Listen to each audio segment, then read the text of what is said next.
To talk more about that flash flooding, we want to bring in First Alert Meteorologist Nate Morris. So we were talking about in some of those storms today, Nate, there might be 1 inch, 2 inches of rain, and that could be important when we get to that flash flooding concern, correct? Yes, that is correct. So we all know what happened last week. We had that just continuous, unending heavy rainfall caused flooding like you see here on the thruway. I've never seen it flooded all the way over like that. And of course, you had some massive damage elsewhere across the entire region. So flash flooding is certainly a concern for a good portion of the region. But how much rain do you actually need to start that flood? So this is a map showing the flood threshold. This is the amount of rain you need in 1 hour to start floods. It's a little bit different across the region, but in general, about 1.5 inches right now is what you need. And that's based on things like topography, urban land coverage, because, you know, pavement, you can't really permeate water through pavement like you can through soil. And then the actual amount of water already in the soil. Remember, we got that light, widespread rain yesterday, so some parts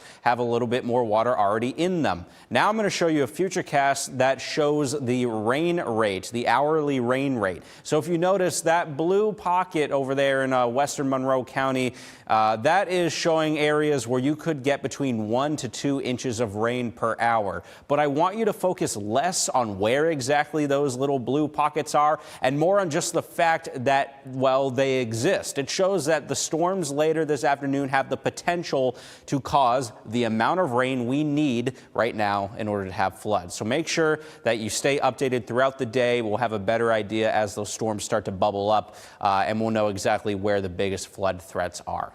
Good idea to keep an eye on the basements and puddles on the roads throughout the day today. Yeah, that's right. Thanks, Nate.